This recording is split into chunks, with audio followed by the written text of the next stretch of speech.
arts.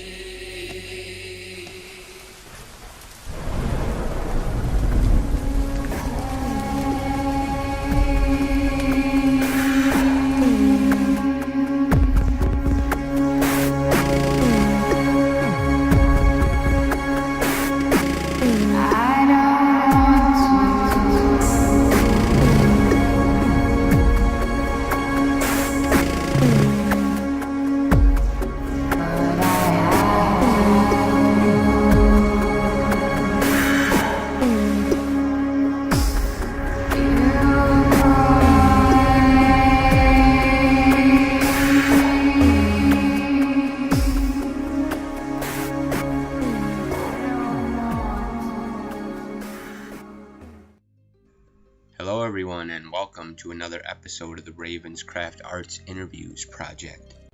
In this interview, I get to have a talk with a very creative and unique sound design musical artist from Madison, Wisconsin. Mahr can create some amazing psychological musical environments. Her music really seems to express and reflect a variety of emotions and experiences. It can really take you away from the real stressed out world and ease your mind just to listen to this music. She also creates with a great record label named Pale Noir from Madison, Wisconsin as well. And she mentioned that she's starting up a new record label this year called Hypogeum. Hypogeum literally translates to underground goddess of earth, referring to an underground temple or tomb that uses unique acoustic properties to reach different states of consciousness. Her music is very deep and meaningful, and you can tell that she put a lot of good intention and thought into her projects. This artist has some very good creative potential, but she seems very patient and selective with her projects and her work, and that's something I really came to admire. She really showed me that it is all about expressing yourself and being creative and being confident in your work. It's not about how many followers or how many likes or shares you get. It's about putting out what you feel and creating something amazing that you yourself can connect with and be confident with. Mahr has quite a few projects and albums online that you can find. I will provide links in the descriptions to all the places that you can find her music. And being from Madison, Wisconsin myself, I was very excited and honored to do this interview. I encourage you all to go subscribe to their channel at Pale Noir on YouTube. They have some great projects and music. This is definitely some very unique creative music here and definitely worth your time to take a look at. So without further ado, here is the interview with Mahr. First off, I just want to thank and welcome you to the RavenRotar Arts Interviews project. I know you said you were busy, so I appreciate you doing this. Absolutely. So the first question I had for you is, when did you first start your musical career and your projects? Well, it's kind of a lengthy story, aren't they all, though? Yeah. Basically, music has always been in my life due to my grandmother, so it just was kind of a natural process that I ended up in this place. Throughout my years in school, I was in choir class, so had that going on, as well as a mother who was into disco and a father who was into metal music. So essentially it made sense as well that I ended up in more of the electronic sort of experimental metal arena now, where I stand today. So yeah, it was just a long life of music in general, always around us, playing the organ in my grandmother's house, and she would record that all the time on cassette tapes, which I still own today. So yeah, that basically led the path to where I am. Yeah, that kind of leads into the next question I was going to ask you. Was there anyone that kind of inspired you to create music? Was there any other artists that you kind of look up to now that, you know, inspire you to create? I can't really narrow that down because I'm into so many different things. I always have been. I've never really been able to just stick to one genre. I just love music. If it's made with thought, I guess, I've just been attracted to it. Basically, though, how I did get into this was I started DJing when I lived in Chicago for about 5 years. I got into the electronic scene back in the mid 90s, early 90s, and seeing the whole DJ and experiencing that live sort of opened my mind to a whole different world at that time, and I just wanted to do that so bad. So I eventually landed myself some turntables and a mixer, and I got into the DJ thing for a few years, playing a few small-scale shows around the Midwest, which led to wanting to actually produce music from that point on. So back when eBay was the place to go for gear, analog gear, I started purchasing some things back then, like the original Moog Rogue, and I just started toying around with all that back then. Yes. And so it's been a long road. I didn't actually start putting stuff out though until like the last 10 years. Yeah, I was just going through your stuff the past few days, and it really surprised me that you were kind of from the Wisconsin area, because that's where I'm from too, and I wanted to just talk about how you got your record label. I kind of noticed that they were from Wisconsin too. Did you kind of randomly meet them, or how did you get that set up? Oh, it's pretty funny. Just by making music myself and hearing no by labels, because it was just too strange.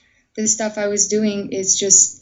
it's not something that stands out. It's a sort of thing that you have to play it many times for it to catch on. So I just got tired of hearing no, and I thought, well, I'm just going to do this myself then, for the other misfits like myself to have a place they can go to where I gave artists total free range to absolutely create whatever you makes sense to you. And that's what Pale Noir stood for.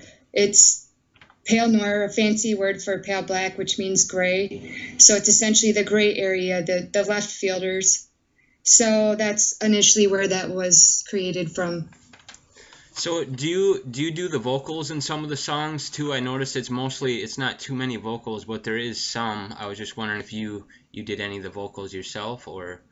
Yes, every song that I've ever made, if you hear female vocals, it's me. I don't sample. Oh. The only other song was... I featured a Nilla, which you know of. Yeah.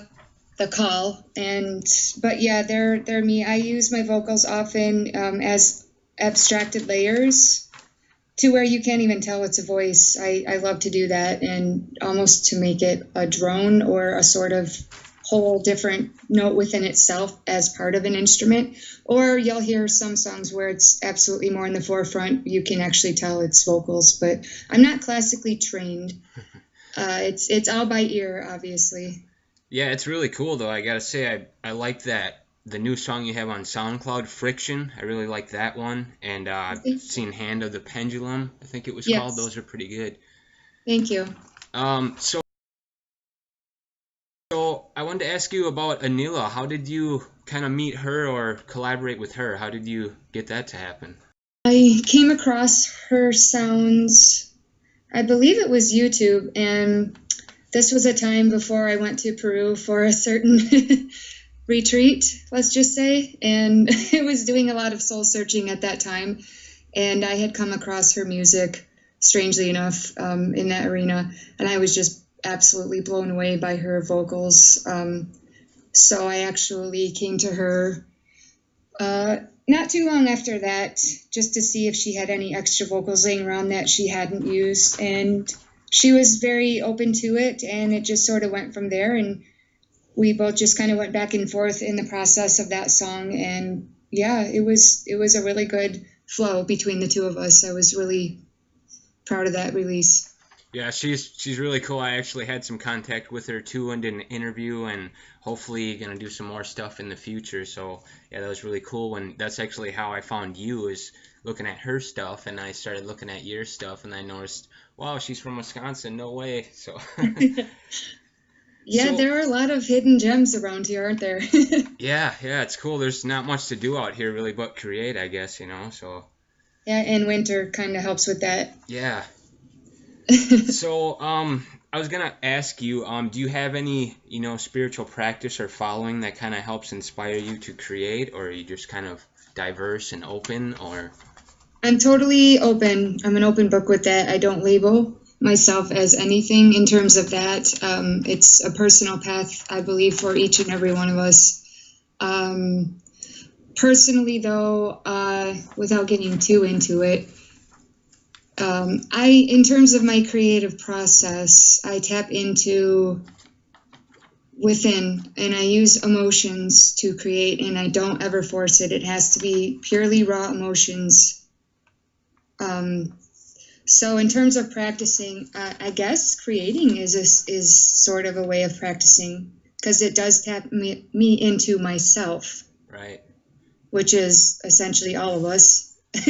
But yeah, so I guess that's a practice. Otherwise, I'm an extreme nature person, and that to me is, if you will, quote unquote, my church.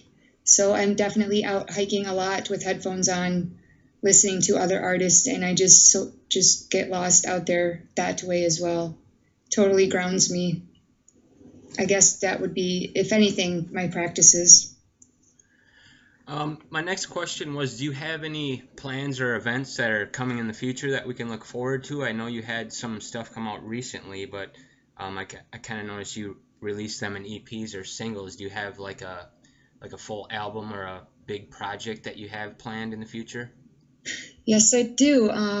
That song you mentioned, Hand of the Pendulum. Also, there's one other one that was recently put up on SoundCloud.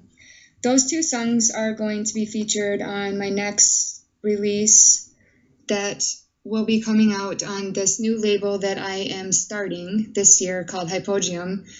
And that's going to be focused more on black metal, depressive, doom, obscure noise type stuff, more instrumental, less electronic. So those will be featured on that. So I'm working on that next, and I'm super excited about this. It's a different avenue for me. And the first release is a split between myself and Utula Tori, who is also an artist on Pale Noir, just amazing, amazing artist. So that's coming up this year. And also this artist, John 316, is on there as well, featuring guitar.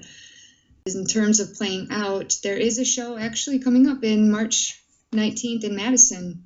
Yeah. At the Arts and Literature Laboratory that I'm going to be opening up with just a short little set, but I guess I'm playing with Sunspeak from Chicago and Tony Barba, who is also from Madison, I guess, who does sax and electronics. So I'm excited to hear that personally. So those are coming up for me. Yeah, I don't get out much. I got kids and I work a lot, but yeah, maybe that'd be cool if I could get out to see one of you guys' events, see what you guys got going on a little bit better.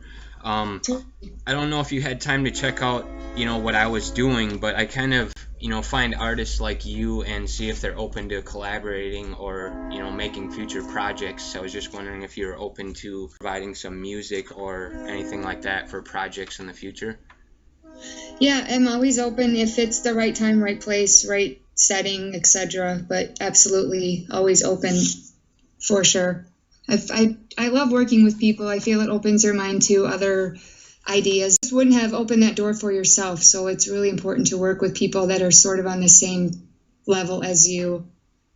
There's a lot to learn by doing that, I believe. So yeah, definitely open to that. Yeah, I agree with you. I kind of learned something new with every person I've been talking to lately. So, and I've asked the same question with them. So it's kind of my next step in my career here is to kind of get artists to collaborate on further projects in the future. So, I mean, if you're open to that, I know we're busy right now. I got a bunch of back work I got to do as well, but it'd be really cool if you're open to collaborating with another artist or something like that, because there's a few vocal artists that I'm working with that might go well with your sound design. So, just had some ideas. Absolutely, yeah. Okay. So, kind of the last thing I wanted to ask you is kind of an open question, I guess. Was there anything you wanted to say to the viewers or the people out there?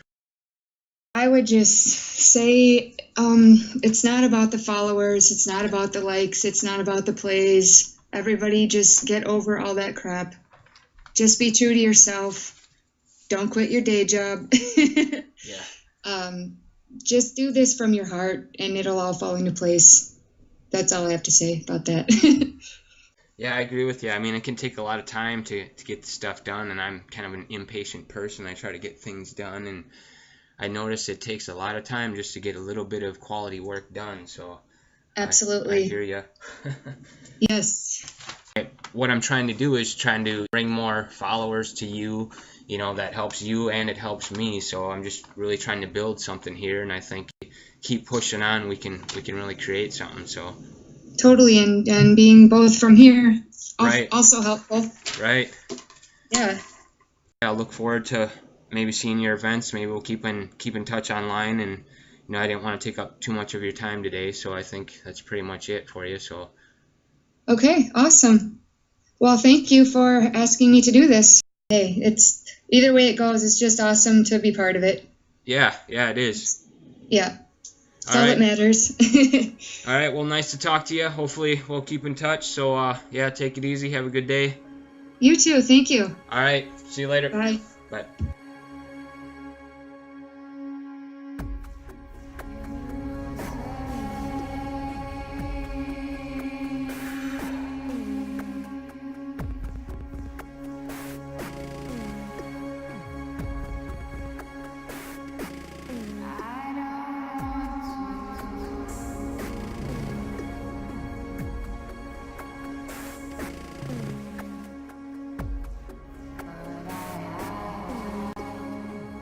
Give a shout out and a special thanks again to Mahr and Pale Noir for creating this awesome music and conducting this interview with us. I really enjoyed doing this interview, and I was really excited to find out I had some musical artists close to me in my city. That's what this is all about, discovering talent that you did not know was there. So I hope I can bring some more awareness to her music and some other artists' music as well, and I hope you all enjoy this interview project. We got a lot more to come for you. So do your part and support, subscribe, share, and like I always say, stay on the positive path.